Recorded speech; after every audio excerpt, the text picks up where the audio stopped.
Hey there, future champions. A warm welcome to my channel Learn with Zerka, the most fun and exciting place for you.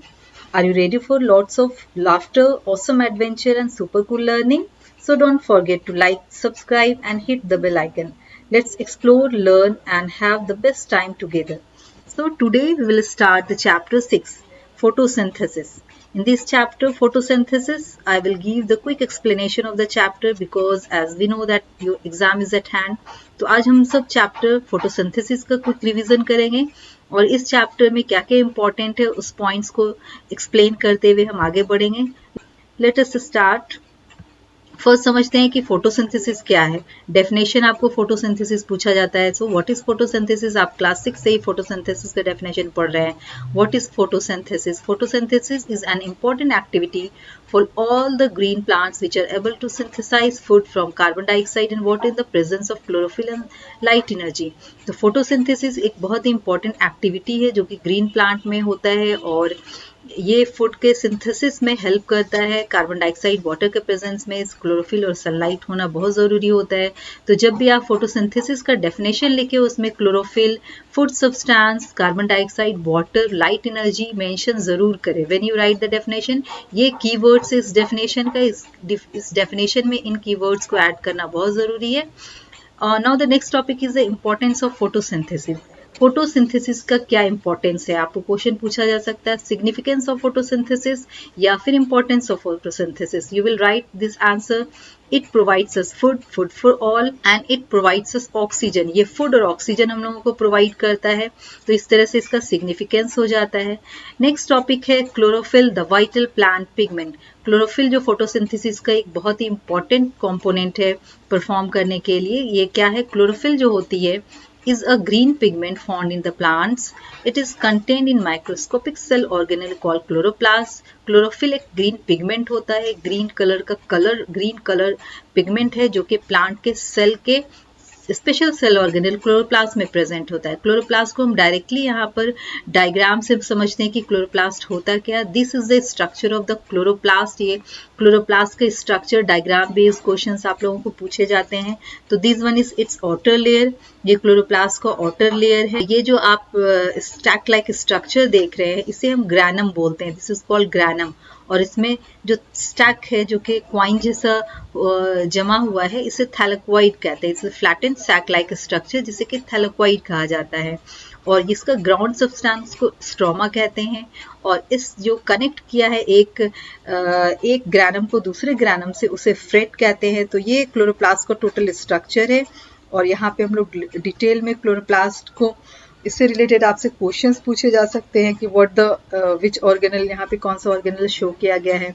तो chlorophyll तो बहुत तरह के होते हैं but basically दो तरह के क्लोरोफिल आप हम लोगों को समझने हैं. क्लोरोफिल ए और क्लोरोफिल बी जो कि अबंडेंट होते हैं. ज्यादातर प्लांट में क्लोरोफिल ए और क्लोरोफिल बी प्रेजेंट होता है. तो इस तरह से हम देख सकते हैं. नाउ नेक्स्ट टॉपिक है to much light destroys the chlorophyll. बहुत ज्यादा सनलाइट जो होती है वो क्लोरोफिल को डिस्ट्रॉय कर देती है. आप देखते होंगे कि धूप में जो घास उगती है वो पीली पड़ी होती है या फिर बहुत तेज धूप जिस पौधे को लग चुका होता है वो पीले पड़ चुके होते हैं. इसका रीजन ये है कि उस प्लांट के जो क्लोरोफिल होते हैं वो डिस्ट्रॉय कर चुके होते हैं. तो chlorophyll is highly sensitive to light, so too much light में डिस्ट्रॉयड. क्लोरोफिल जो होता है वो बहुत ज्यादा सेंसिटिव होता है जिसकी वजह से वो लाइट में डिस्ट्रॉय हो जाता है. और however the formation of chlorophyll itself depend on the exposure of the plant to light. और क्लोरोफिल का फॉर्मेशन भी उसी पे डिपेंड करता है कि वो लाइट पे कितना ज्यादा लाइट में है. तो प्लांट को लाइट में भी रहना है और बहुत ज्यादा लाइट भी, एक्सेसिव लाइट भी उस पर नहीं पड़नी चाहिए.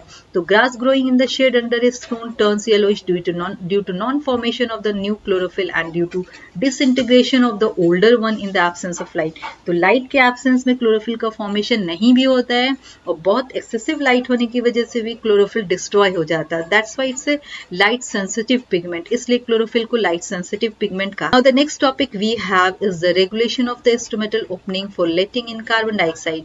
रेगुलेशन ऑफ मींस के स्टोमाटा किस तरह से ओपन होता है और क्लोज होता है जिसकी वजह से कार्बन डाइऑक्साइड का इन एंड आउट हो पाता है. तो बेसिकली स्टोमाटा का रोल होता है कि वो कार्बन डाइऑक्साइड एटमॉस्फेयर से अब्सॉर्ब करता है. यहाँ पे हम लोग सिर्फ स्ट्रक्चर से समझेंगे. This one is the stomata, and this one is the guard cells, and this one is the epidermal cells. So this one is the stomatal pore and this one is the guard cells. और ये chloroplast है, ये nucleus है. The opening and the closing of stomata, guard cells जो होते हैं वो turgid हो जाते हैं, जिसकी वजह से stomata open होता है and it allow the entry of the carbon dioxide. जैसे ये open होता है तो साथ में water भी रिलीज होने लगता है वेपर के फॉर्म में, ट्रांसपिरेशन. तो यहाँ पे आप देख सकते हैं transpiration is the price which the plant page for photosynthesis. अगर ये एटमॉस्फेयर से कार्बन डाइऑक्साइड रिसीव कर रहा है तो ये वाटर वेपर के फॉर्म में रिलीज करता है. तो इस तरह से बताया जाता है कि ट्रांसपिरेशन इसकी एक कीमत अदा करता है कि फोटोसिंथेसिस प्रोसेस वहां पे परफॉर्म हो रहा है. Now the next topic we have is the opening and the closing of the stomata. Stomata को ओपन और क्लोज जो होता है, ओपनिंग और क्लोजिंग, वो उसके लिए दो थ्योरीज दी गई है. एक पोटेशियम आयन कंसंट्रेशन थ्योरी दी गई है, एक शुगर कंसंट्रेशन थ्योरी दी गई है. आपसे बेसिकली पूछा जाता है what are the name two theories about the opening and the closing of the stomata.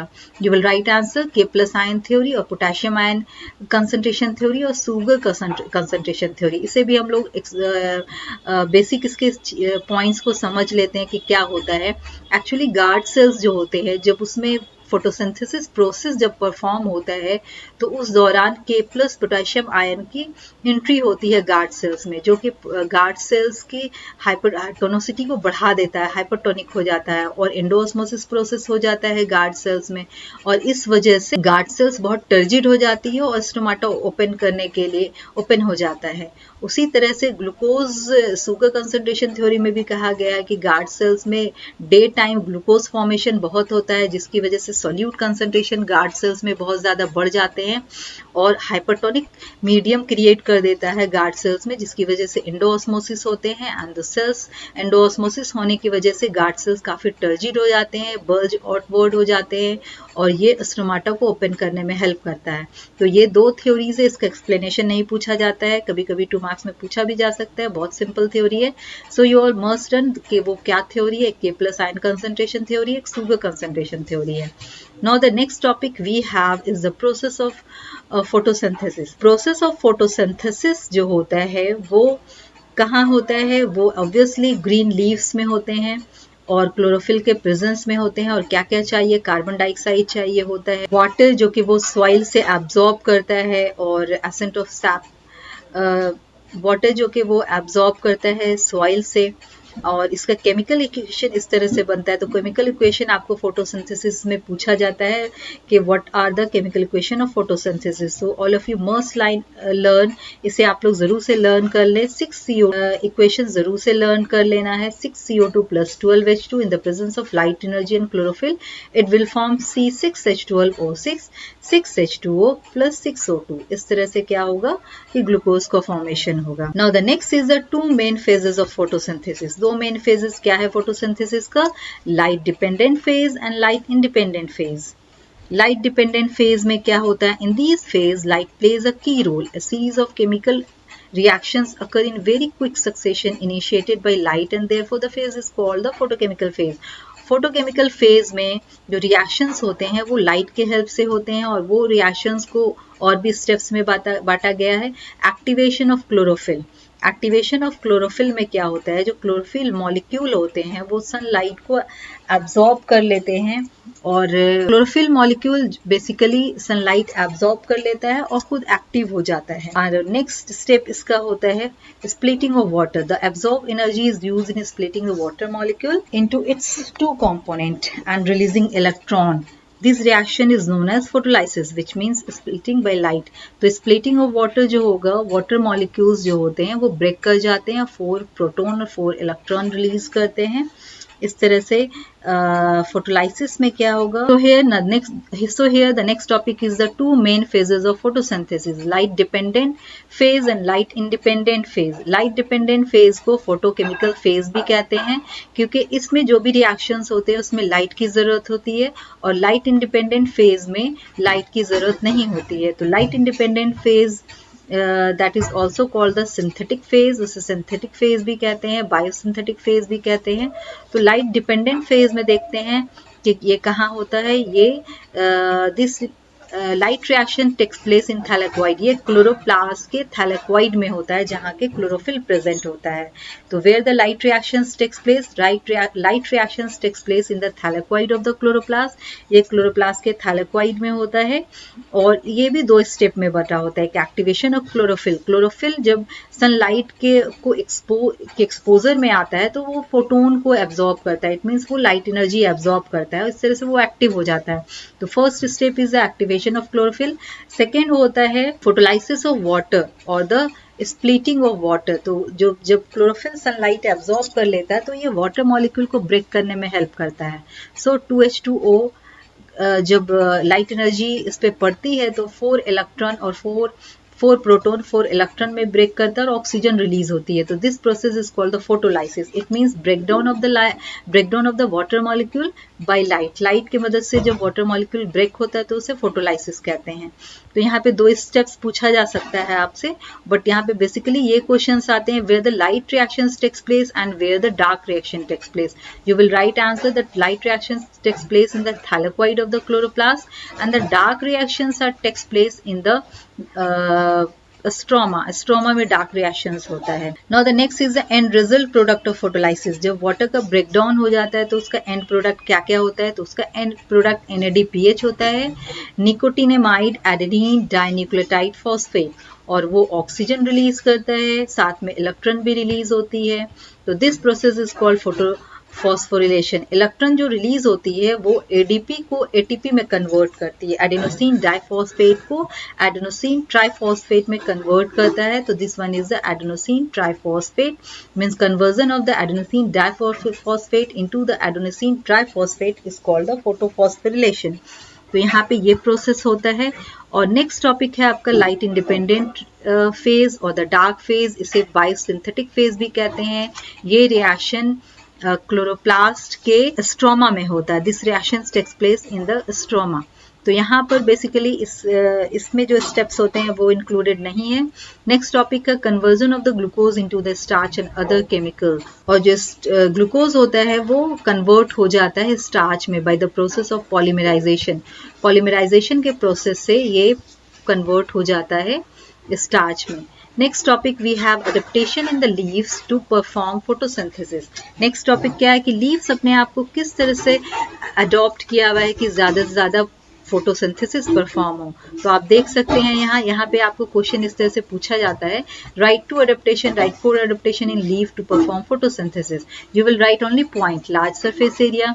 Obviously leaf का सरफेस एरिया आप देखते हैं, जितने भी बिग ट्री होते हैं उसके सरफेस एरिया ब्रॉड लीव्स होते हैं, उसका सरफेस एरिया लार्ज होता है ताकि वो ज़्यादा से ज़्यादा लाइट एब्जॉर्ब कर सके और फोटोसिंथेसिस प्रोसेस परफॉर्म कर सके। उसी तरह से लीफ अरेंजमेंट होती है, क्यूटिकल एंड अपर एपिडर्मिस जो होती है वो अलाउ करती है कि ज़्यादा से ज़्यादा लाइट इंटर कर सके। स्टोमाटा बहुत ज़्यादा होती है, numerous stomata. The thinness of the leaves जो होती है वो पतली होती है ताकि वो reduce the distance between the cells facilitating rapid transport, ताकि जो सेल्स के बीच जो डिस्टेंस है वो कम हो सके और ज़्यादा से ज़्यादा ट्रांसपोर्ट चीज़ों का किया जा सके। The chloroplast are concentrated in the upper layer of the leaf. और क्लोरोप्लास्ट जो होता है वो ज़्यादातर लीफ के अपर लेयर पे प्रेजेंट होता है ताकि वो ज़्यादा सनलाइट एनर्जी एब्जॉर्ब कर सके और फोटोसिंथेसिस परफॉर्म कर सके। और वेन सिस्टम्स जो होते हैं उसमें वो भी बहुत ज़्यादा होता है ताकि वो ज़्यादा से ज़्यादा वाटर का मूवमेंट कर सके। तो नेक्स्ट टॉपिक है हम लोगों का, यहाँ पे आप लोगों को बस 4 पॉइंट्स लर्न कर लेना जस्ट फॉर रिवीजन के लिए। And results of the products of the photosynthesis. Photosynthesis का एंड रिजल्ट क्या होता है? व्हाट आर द, यहाँ पे ये भी पूछा जा सकता है what are the fate of the photosynthesis. Photosynthesis का फेट क्या है? What are the end results of the photosynthesis? You will write answer glucose water and oxygen. Glucose water और ऑक्सीजन लिख देना है and that is answer. Glucose और water लिख दिए, दैट इज इनफ। तो इस तरह से यहाँ पे इसको डिटेल एक्सप्लेन किया गया, आपको बस पॉइंट में आंसर करना है। This one is very much easy. Next topic है हम लोगों का फैक्टर्स इफेक्टिंग फोटोसिंथेसिस। कौन कौन सा फैक्टर्स है जो कि फोटोसिंथेसिस को अफेक्ट करता है? तो एक तो है लाइट इंटेंसिटी, लाइट ज्यादा होगी तो फोटोसिंथेसिस ज्यादा होगा। कार्बन डाइऑक्साइड कंसंट्रेशन ज्यादा होगा तो भी फोटोसिंथेसिस का रेट वो बढ़ेगा। पर एक लिमिटेड स्टेट में वो 0.0 2% कंसंट्रेशन ऑफ कार्बन डाइऑक्साइड, अगर इससे ज़्यादा जाता है तो रेट ऑफ फोटोसिंथेसिस फिर स्टेबलाइज्ड हो जाती है। तो बेसिकली टेम्परेचर, वाटर कंटेंट, इन सब में रेट ऑफ जो फोटोसिंथेसिस है वो इंक्रीज कर जाती है। इंटरनल फैक्टर कौन कौन सा होता है? ऑब्वियसली क्लोरोफिल इसका एक इंटरनल स्ट्रक्चर है, तो क्लोरोफिल जो होगा, क्लोरोफिल ज्यादा होगी तो फोटोसिंथेसिस भी ज्यादा होगा। तो you will right internal factor में क्लोरोफिल, और सेल के अंदर जो भी प्रेजेंट है वाटर का कंटेंट उन सब के प्रेजेंस, उस सब के अच्छे प्रेजेंस से भी फोटोसिंथेसिस रेट इंक्रीज करता है। तो प्रोटोप्लाज्म होना चाहिए, और structure of leaf, the thickness of the cuticle, the distribution of stomata and the size of the leaf influence the amount of light and the amount of CO2 entering the leaf। और leaf के अंदर कितना carbon dioxide inter कर रहा है, तो उसमें leaf का थिकनेस हो गया, क्यूटिकल की थिकनेस हो गई, ये सारी इसके इंटरनल स्ट्रक्चर को बना रहा है, और वो परफॉर्म करता है कि फोटोसिंथेसिस किस तरह का हो। Now the next topic is the experiments on photosynthesis। तो बहुत सारे एक्सपेरिमेंट फोटोसिंथेसिस पे है जो कि बहुत इंपॉर्टेंट है, आपको एग्जाम में पूछा जाता है। तो फर्स्ट यहाँ पे होता है क्या? Destarching, removal of starch. Destarching क्या है? जब किसी लीफ से स्टार्च को रिमूव किया जाता है, उस प्रोसेस को डी स्टार्चिंग कहते हैं। इस प्रोसेस के लिए प्लांट को 24 से 48 आवर्स तक डार्क में रखा जाता है। उसमें जो भी स्टार्च फॉर्म हो चुका है वो डी स्टार्च हो जाता है, डिसॉल्व हो जाता है, और फिर हम लोग उस पर एक्सपेरिमेंट करते हैं। तो here to test a leaf for starch, यहाँ पे एक आयोडीन टेस्ट किया जाता है। ये सारे स्टेप्स फॉलो किए जाते हैं। Dip the leaf in the boiling water for a minute to kill the cell. Leaf को बॉइलिंग वाटर में डीप करते हैं, और वो जो लीफ होगा, यहाँ पे आप ये पूरा सेटअप देख सकते हैं। This one is the test tube. Test tube में मिथाइलेटेड स्प्रिट लिया गया है, और ये लीफ है, और इस पूरे सेटअप को एक बीकर में रखा गया है जिसमें कि वाटर को बॉयल किया जा रहा है। इस तरह से क्या होगा, उसमें जो भी, और इस तरह से क्या होगा कि लीफ में जो भी क्लोरोफिल प्रेजेंट होती है वो रिमूव हो जाती है, और लीफ वाइट हो जाता है, एंड हार्ड और ब्रिटल भी हो जाता है। तो इसका हार्डनेस को रिमूव करने के लिए लीफ को फिर से वाटर में रखा जाता है, इसे सॉफ्ट बनाने के लिए, और उसके बाद इस पे आयोडीन सॉल्यूशन डाली जाती है।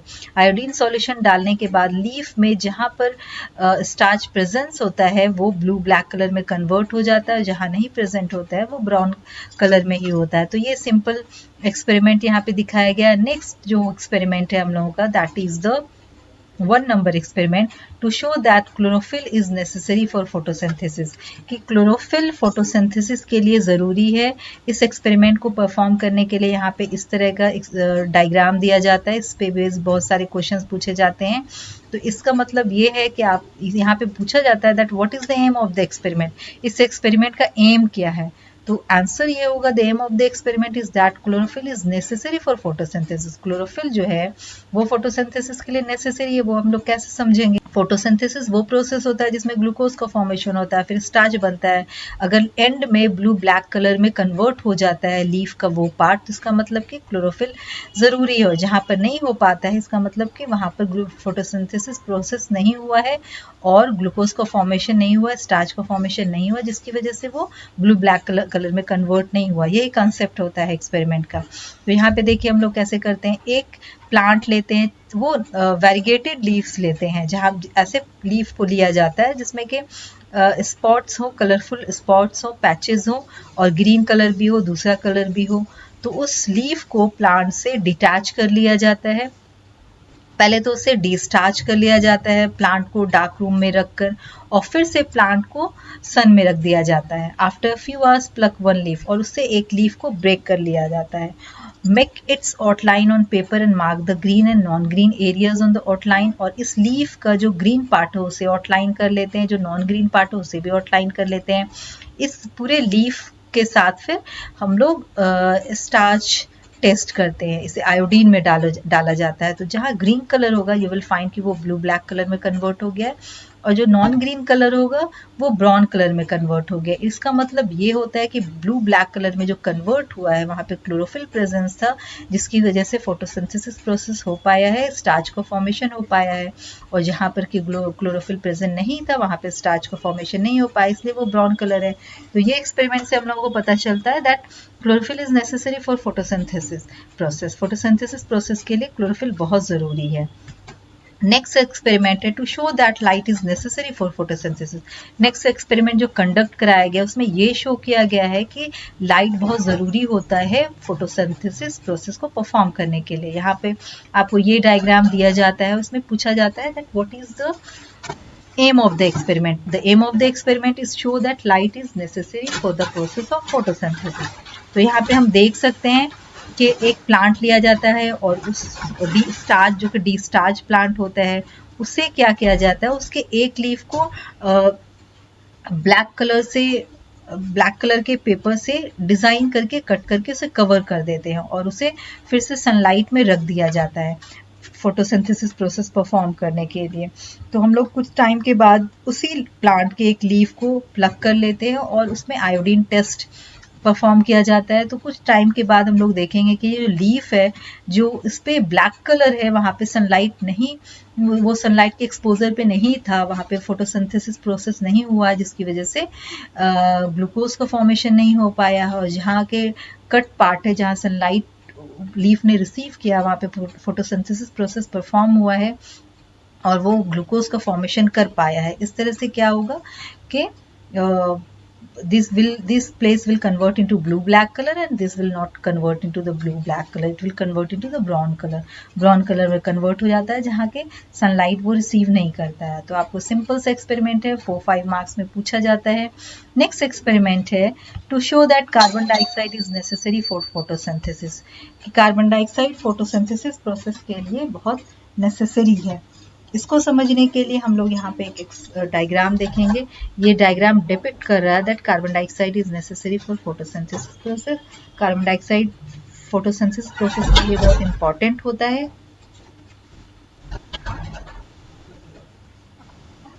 So the next is the experiment 3 to show that carbon dioxide is necessary for photosynthesis. Carbon dioxide जो है वो फोटोसिंथेसिस प्रोसेस के लिए बहुत इंपॉर्टेंट होता है। इसके लिए भी हम लोग एक डी स्टार्च प्लांट लेते हैं। डी स्टार्च प्लांट के लीव्स को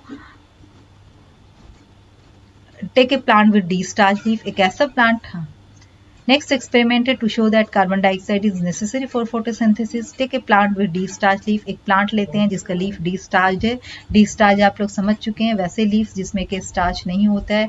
ऐसे प्लांट को 48 आवर्स के लिए डार्क में रख दिया जाता है और insert a part of its leaves into A conical flask containing potassium hydroxide, और इसी प्लांट के एक लीफ को एक कोनिकल फ्लास्क में हाफ इंसर्ट करा दिया जाता है जहाँ पे कि पोटेशियम हाइड्रोक्साइड है और हाफ पार्ट इसका एटमॉस्फेयर में ही होता है।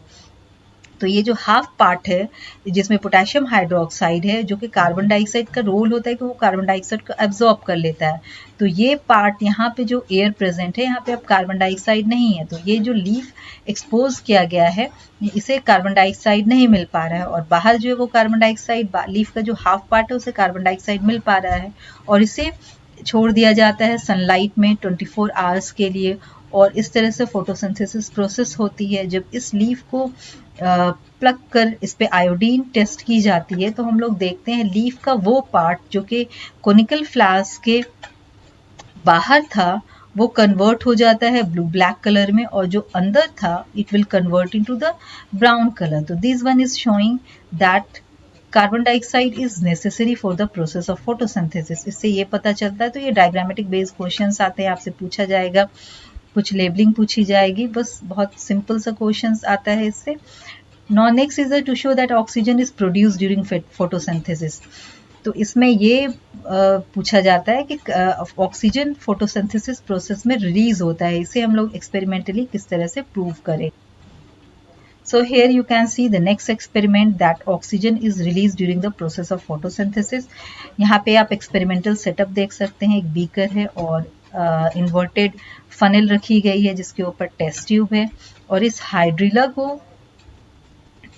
हाइड्रिला से कुछ ऑक्सीजन गैस रिलीज होती है तो हमें ये फाइंड आउट करना है। यू कैन सी कि यहाँ पे एयर बबल दिख रहा है, एक्चुअली ये फोटोसिंथेसिस प्रोसेस परफॉर्म कर रहा है और इससे ऑक्सीजन गैस रिलीज हो रही है। तो अब ये ऑक्सीजन गैस है या ना नहीं है, इसके लिए भी टेस्ट किया जाता है। Next topic you have is the importance of photosynthesis. हम लोगों की नेक्स्ट टॉपिक है।